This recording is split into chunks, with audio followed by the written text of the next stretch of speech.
Bonjour à tous, bienvenue sur la chaîne Adventiste FFN, une chaîne qui vous propose des études, des conférences, des méditations et bien plus encore. Alors installez-vous confortablement et on se retrouve juste après le générique.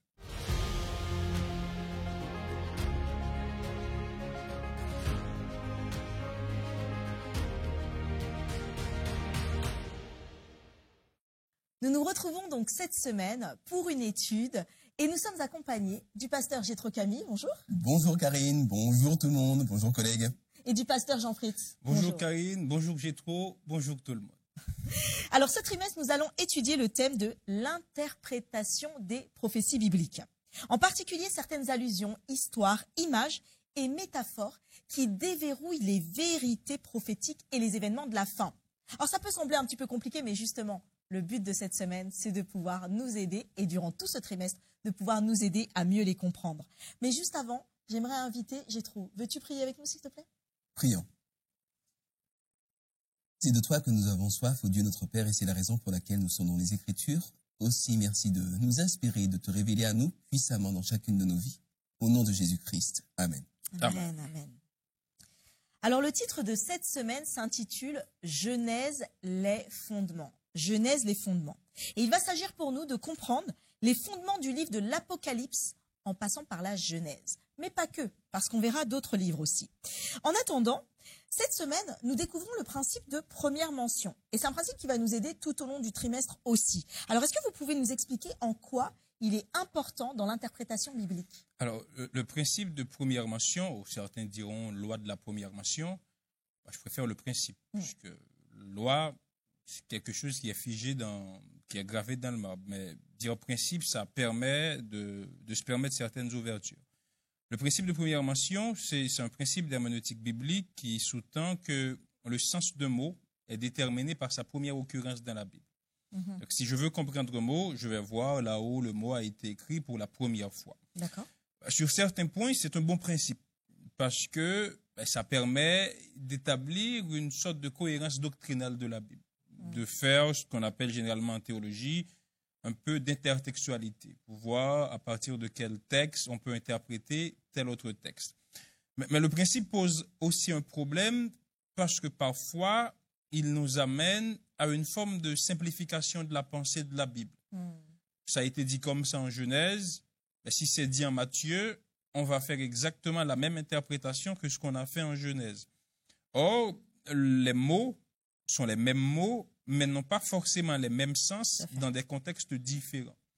C'est un principe qu'il faut, bien entendu, prendre en compte, mais il faut le prendre en compte avec un peu de prudence et de se dire que c'est pas les paroles d'évangile, le principe de première mention. Alors, est-ce que, Jétro, tu aurais un autre élément à nous ajouter? Parce que c'est vrai que tous ces concepts, c'est très théologique, et puis, est-ce qu'on les utilise tout le temps d'ailleurs? Mais il y a une nécessité même de l'utiliser. Est-ce que tu pourrais nous en dire un petit peu plus? Ça dépend des textes. Il y a des textes qui sont très limpides et qui s'expliquent d'eux-mêmes, qui ont un sens tout à fait limpide. Et puis il y a d'autres textes qui méritent effectivement de faire ce qu'on appelle de l'herméneutique, de l'interprétation, de l'exégèse, et ça demande un peu de rigueur intellectuelle. On n'est pas, comme l'a très bien dit mon collègue Jean Fritz, on n'est pas dans de la pensée magique où un mot a un sens éternel. Tout à fait. Si je prends par exemple le mot maison, il faut savoir que en hébreu, il a une portée particulière, c'est le mot beit, qui veut dire le foyer, la maison, voire éventuellement mon village. En fait, ça peut être aussi symbolique comme en français. Par contre, dans le grec, le mot maison, oikos, est symptomatique plutôt d'un ordre social, avec une structure hiérarchique de la maison qui part du maître, le dominus, le seigneur de la maison, et qui va, le kurios en grec, le dominus en latin, et qui va jusqu'à l'esclave, le doulos. Donc, le mot maison, nous, on va l'avoir simplement en français, maison, mais en fonction du contexte, il a un sens différent. Donc, c'est la même chose pour le principe de la première mention. Il fait sens dans certains cas. Par exemple, il y a un exemple que j'aime bien, c'est la première émotion qui est mentionnée dans la Bible, c'est la peur. Elle est mentionnée dans Genèse chapitre 3, quand l'être humain se rend compte qu'il a péché et qu'il est séparé de Dieu. Et puis, finalement, on trouve la fin dans la peur, dans l'Apocalypse chapitre 21, quand il se passe deux choses. D'abord, Dieu efface toute larme de nos yeux, donc tout ce qui est lié aux émotions négatives. Et puis, une deuxième chose qui se passe dans l'Apocalypse 21, c'est que ceux qui sont lâches, ceux qui s'accrochent à leur peur, finalement, sont perdus. Oui. Donc, on voit aussi bien dans la Genèse, dans l'Apocalypse, comment est-ce que le principe de la peur en première mention peut s'appliquer et comment est-ce qu'il peut être utilisé pour comprendre ce que Dieu fait, parce que finalement, c'est ça l'intérêt. Oui, tout à c'est fait. comprendre ce que Dieu Oui. fait, ce qu'il a à nous dire. C'est très intéressant parce que justement, on va voir 3 notions clés et 3 thèmes dans ce livre de l'Apocalypse qui sont présents très largement, mais qui se retrouvent aussi en Genèse. Et on pourra alors étudier un petit peu ce principe de première mention. Alors, j'aimerais qu'on puisse lire ensemble Apocalypse 1, verset 5 et Genèse 22, 1 à 2. Apocalypse 1, verset 5 et Genèse 22, 1 à 2. Alors, est-ce que Jétro, vous pouvez nous lire Apocalypse 1, verset 5 ? Et donc, Jean-Fritz, est-ce que tu pourrais nous lire Apocalypse 22, 1 à 2 ? Genèse 22. Genèse, oui, merci. Genèse 22, 1 à 2. Donc, Apocalypse 1, verset 5. Tout à fait. Et de la part de Jésus-Christ, le fidèle témoin, le premier-né d'entre les morts et le prince des rois de la terre. Et après ces choses, Genèse 22, verset 1 à 2, Dieu mit Abraham à l'épreuve et lui dit, Abraham, et il répondit, me voici. Dieu dit, prends ton fils, ton unique, celui que tu aimes, Isaac, va-t'en au pays de Morija, et là, offre-le en holocauste sur l'une des montagnes que je te dirai. Merci. Alors, est-ce que vous pourriez nous resituer ces textes ? On a dit, on va mettre en parallèle Apocalypse et Genèse. Est-ce que vous pouvez nous les resituer et nous expliquer quel est le premier thème qui est mis en avant ici ? D'abord, il faut dire que le Nouveau Testament a été écrit selon la pensée de l'Ancien Testament. On dit généralement que le Nouveau Testament a été écrit selon la pensée sémitique. Le message du Nouveau Testament était perceptible à l'époque et même pour nous aujourd'hui parce que le message du Nouveau Testament reprenait des éléments de l'Ancien Testament qu'il réinterprétait parfois. En lisant la Bible, on doit d'abord discerner qu'il n'y a pas de discontinuité entre le message de l'Ancien Testament et le message du Nouveau Testament. C'est que le message de l'Ancien Testament jette les bases du message du Nouveau Testament et le message du Nouveau Testament nous montre comment le message de l'Ancien Testament s'est accompli. Et dans ces 2 textes, je retrouve d'abord le thème amour. Parce que dans Apocalypse 1er, verset 5, Jésus se présente comme celui qui aime. Oui. Et dans Genèse 22, Dieu va demander à Abraham de sacrifier son unique fils. En reprenant la leçon, je me suis dit, le mot amour apparaît pour la première fois en Genèse 22, versets 1 et 2, mais le sens, l'idée d'amour, pour moi, apparaît dès le récit de la chute. Pour moi, Dieu est parti à la recherche de l'homme parce que Dieu aimait l'homme. Déjà, dire que c'est pour la première fois que l'on rencontre le thème amour, c'est compréhensible, mais pour moi, l'idée de l'amour commence dès la chute. Et c'est peut-être une reprise de cette idée d'amour que Dieu a manifestée dès la chute que Jésus va reprendre en Apocalypse 1er, verset 5. D'accord. Très bien, merci. Est-ce que tu veux ajouter quelque chose, Jétro, par rapport à cette dimension, à ce thème et pourquoi, en fait, ce thème va être si important au point qu'il est rappelé déjà dès les premiers versets dans l'Apocalypse et, comme tu le dis bien, on le retrouve aussi au début de la Genèse, mais vraiment mentionné à partir du chapitre 22. Il y a un élément clé qui est la preuve de l'amour. Donc, Jean-Christ l'a très bien dit, Dieu nous aime. Et Dieu ne se contente pas de nous aimer de manière théorique. Il ne se contente pas de l'annoncer, de l'énoncer théoriquement. Il le vit et il va jusqu'à donner ce qu'il a de plus précieux, son fils unique, comme Abraham a été amené quelque part, par amour et en confiance en Dieu, à être prêt à sacrifier son fils unique. Ce qui, évidemment, pour nous est tout à fait compliqué à entendre. C'est facile à entendre dans la théorie, mais moi j'ai 3 garçons. Et je voudrais pas sacrifier même pas le petit ongle de l'un d'entre eux. Mais par amour et par confiance, Abraham était prêt à cela. Donc il y a un geste qui est extrêmement fort. Et il y a une logique, il y a une continuité, il y a une permanence de l'intention de Dieu. Et c'est cette intention-là qui est précieuse. Et remarquez que Dieu n'a pas dit à Abraham de prendre un enfant. Oui. Il précise de prendre ton fils, ton ton unique, celui que tu aimes. C'est l'enfant de la promesse. L'enfant que Dieu demande à Abraham de sacrifier, c'est l'enfant qui répond à l'espérance de ses parents, qui porte l'espoir de la descendance. Et Abraham a déjà perdu son fils Ismaël, parce que Ismaël est parti. J'ai pas d'enfant, mais je peux comprendre quand un parent voit son enfant quitter sa maison, c'est peut-être difficile pour le parent. Et là, Abraham, qui a déjà perdu un fils, et que Dieu demande encore à Abraham de sacrifier son fils, C'est un peu comme ce que Jétro disait tout à l'heure. L'amour, ça se vit. Oui. Dieu nous prouve qu'il nous aime et l'amour évoque l'idée de sacrifice. Et sacrifier quelqu'un, c'est pas forcément tuer la personne. On s'est déjà sacrifié pour d'autres personnes se sont déjà sacrifiées pour nous, mais ces personnes vivent encore. C'est un peu l'amour se démonte, l'amour se vit dans la preuve. Alors, j'aime beaucoup ce que vous dites, puisque nos études ne sont pas simplement théoriques, elles sont là vraiment pour nous apporter une réalité transformatrice. On est censé vivre cet évangile. Mais alors, concrètement, parce que bon, c'est beau, tout ce qu'on dit, ce sont des très beaux messages qui donnent de l'espoir. Mais dans les conflits socio-économiques que nous vivons, avec les guerres, les revendications actuelles et l'égoïsme croissant, sincèrement, est-ce qu'un amour sacrificiel existe vraiment dans ce monde? Et déjà, vous, personnellement, merci d'avoir été très honnête sur le fait que toi, Jétro, non, sacrifier ne serait-ce que le doigt de ton enfant, non. Donc, est-ce que réellement cet amour sacrificiel existe? Qu'il ait existé pour Dieu, d'accord, qu'il y ait eu des témoignages, d'accord, mais aujourd'hui, là. Il y a plusieurs dimensions à l'amour. Déjà, pour commencer, l'amour sacrificiel, c'est une dimension particulière de l'amour, mais le sacrifice, en lui-même, ça n'est rien. Le sacrifice peut démontrer un amour profond ou une stupidité immense. Quand, par exemple, vous prenez votre enfant et que vous le mettez sur les bras d'une statue en métal chauffé à blanc pour obtenir la richesse, ce que faisaient à Babylone certains adorateurs de Moloch, cette divinité très cruelle, qui appréciait le sang, c'est non seulement cruel, mais c'est stupide. Donc le sacrifice, c'est un acte où on renonce à quelque chose, mais on peut y renoncer pour de bonnes ou de mauvaises raisons. Finalement, l'amour se vit, on l'a bien énoncé, et puis surtout, on reconnaît un arbre à ses fruits. Quand Dieu sacrifie son Fils unique, eh bien, en retour, on est des centaines de millions. Actuellement, je pense qu'on est 1,2, 1,3 milliards de chrétiens sur Terre. Alors, tout le monde n'est pas pratiquant et tout, mais enfin, nous, on ne juge personne. Et puis aussi, tous ceux qui sont chrétiens dans le cœur, mais qui ne le sont pas forcément par l'étiquette. Donc, l'amour de Dieu a quand même été extrêmement fertile et a donné la vie à des centaines de millions et des milliards de personnes tout au long des siècles. Donc, cet amour sacrificiel, non seulement il existe, mais en plus, il nous porte et puis on est amené à le transmettre de manière très simple à nos enfants, à nos collègues pasteurs, à nos collègues tout court, pardon, tout le monde n'a pas un collègue pasteur, des formations professionnelles. Mais voilà, on est vraiment appelé à vivre quelque chose de tangible, de concret. Sinon, ça devient contre-productif. Mais dans la vie de tous les jours, comment on vit cet amour sacrificiel? Je prends l'exemple du parent. Oui. Moi, je suis haïtien et mes parents n'ont pas fait d'études et j'ai vu comment mes parents ont travaillé très, très, très, très dur. Moi, je voyais mon père se lever à 2 heures du matin.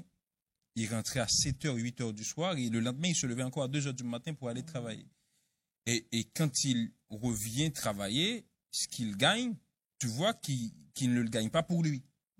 Mais il le gagne, il l'investit dans ses enfants.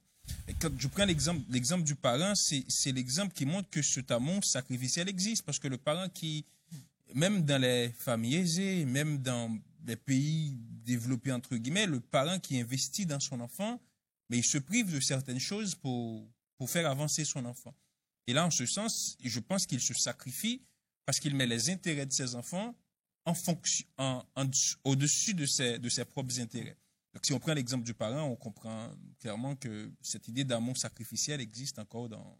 Et alors, j'aimerais bien ajouter quelque chose, c'est que on a dans l'idée, quelque part, avec cette notion d'amour sacrificiel, que quand on sacrifie, on perd. Oui.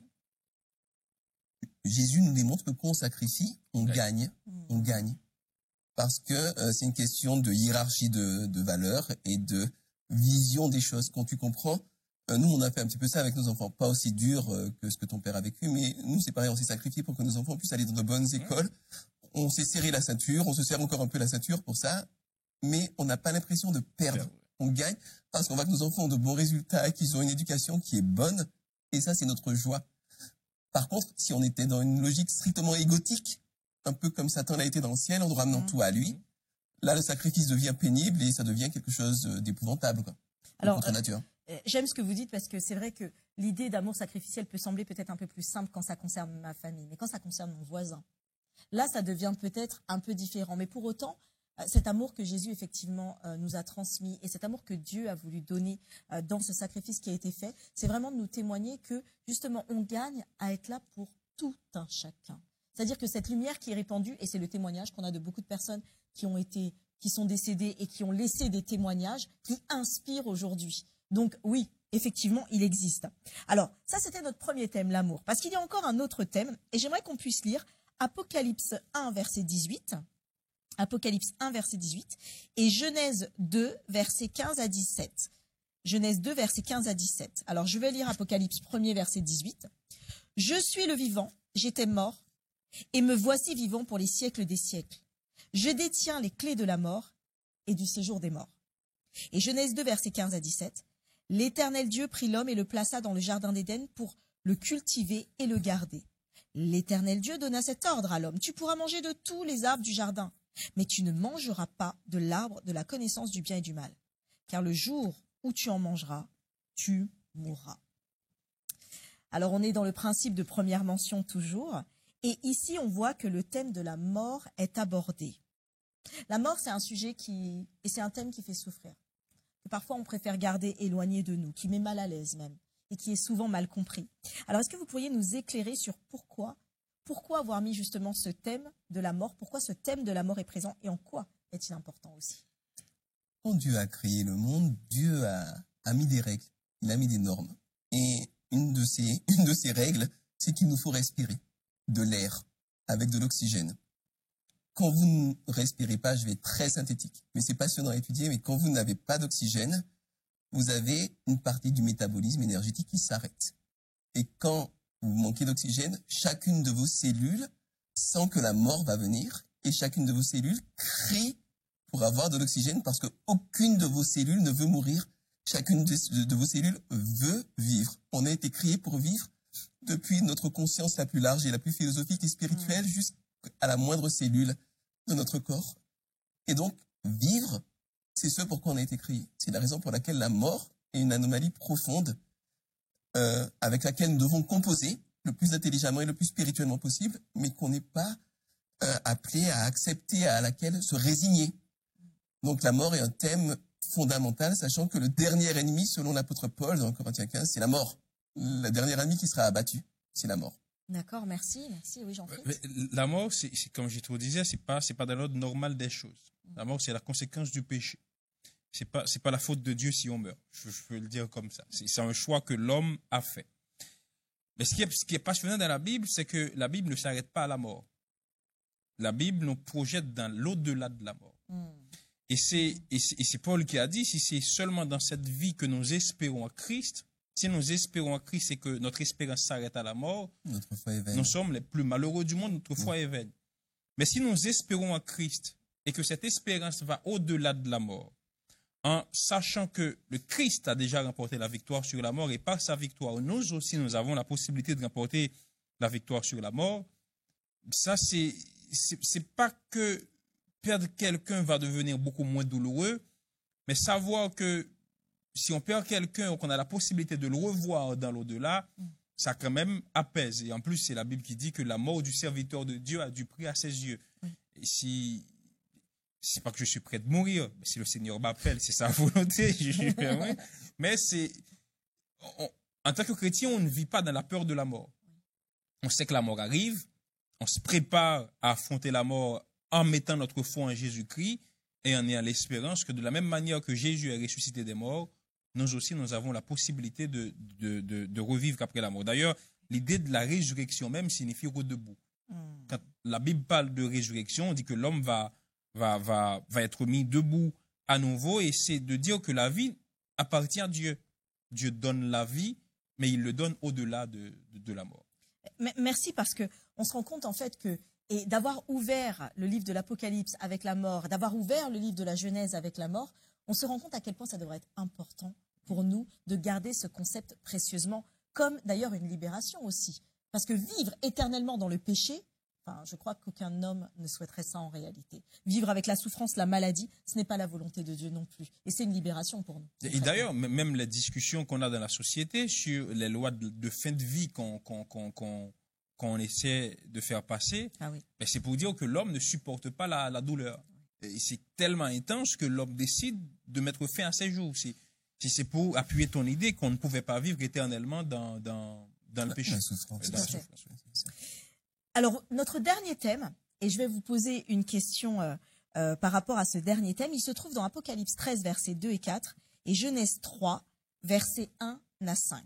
Apocalypse 13, versets 2 et 4, et Genèse 3, versets 1 à 5. Parce que, Jean-Fritz, tu l'as bien dit, la mort n'a pas été le souhait de Dieu, et ce n'était pas son plan au départ, mais il y en avait un qui a souhaité ce plan pour nous.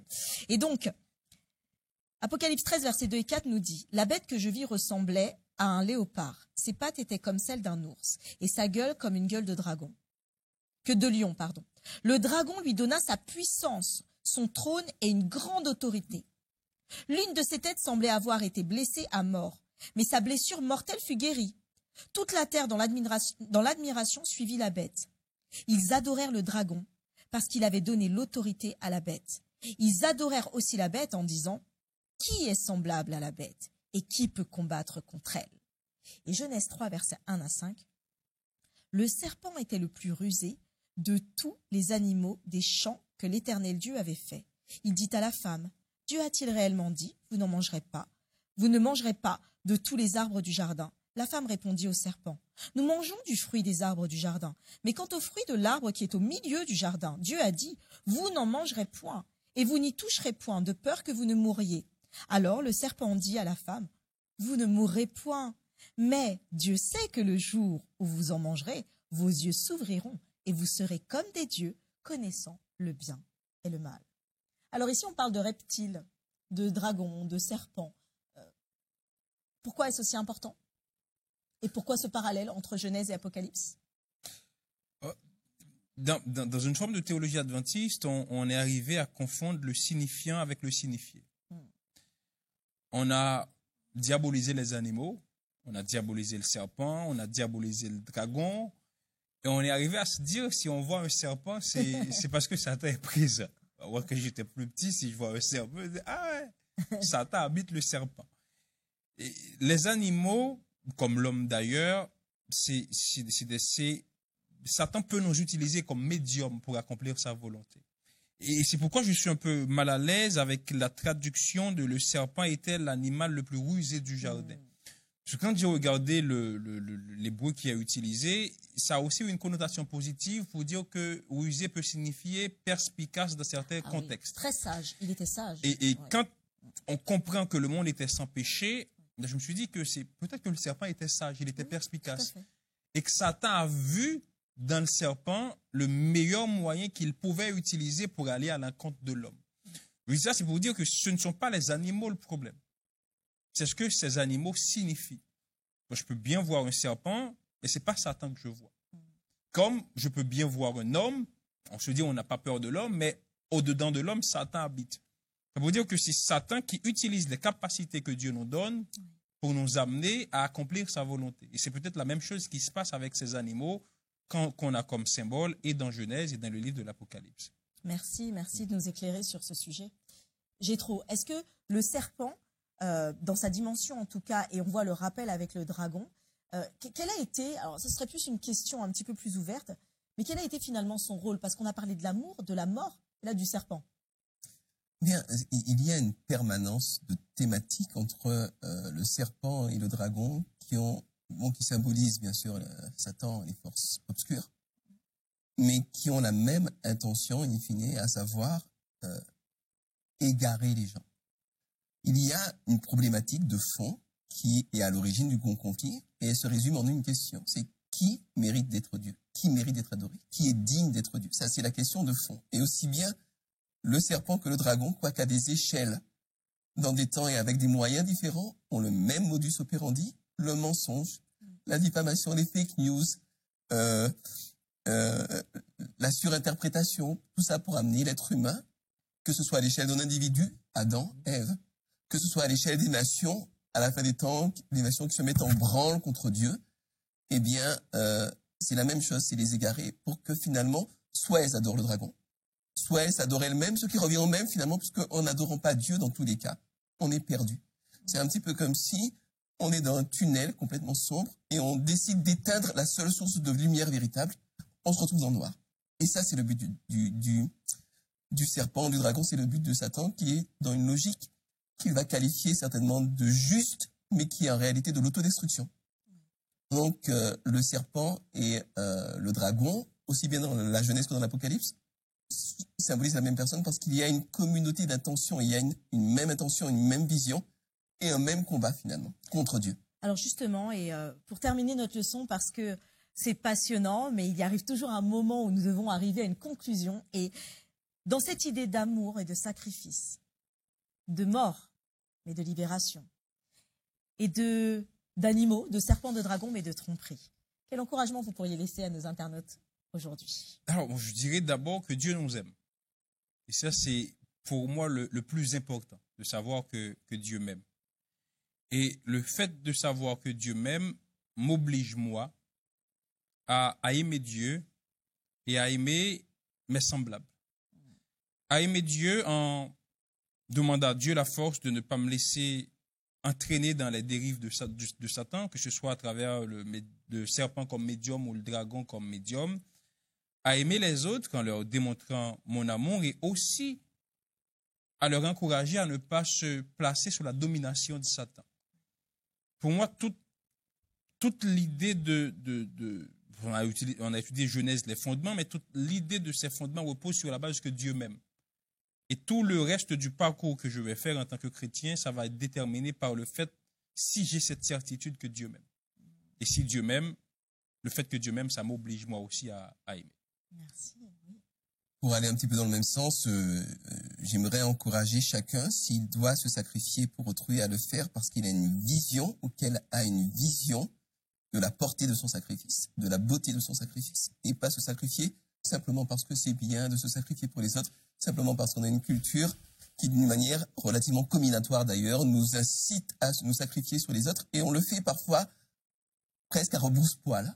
On le fait à l'insu de son plein gré, on ne le fait pas volontairement. Et finalement, un sacrifice qui est fait de mauvais gré, c'est un sacrifice qui ne vous apporte pas de plus-value spirituelle et qui ne vous rapproche pas de Dieu. Un sacrifice qui est fait de plein gré et qui a un but, une intention qui dépasse ce qu'on perd. C'est un sacrifice intelligent. C'est un sacrifice comme celui que Jésus a fait, un sacrifice qui gagne, et qui gagne non seulement pour soi, mais qui gagne surtout pour les autres. Merci beaucoup, merci pour ce partage. Merci Jétro, merci Jean-Philippe. Merci Karine. Merci à vous de nous avoir suivis. Et surtout, n'oubliez pas de liker. Et on se retrouve la semaine prochaine, plein d'amour, avec un sacrifice qui est voulu et surtout avec l'amour de Dieu. Soyez bénis.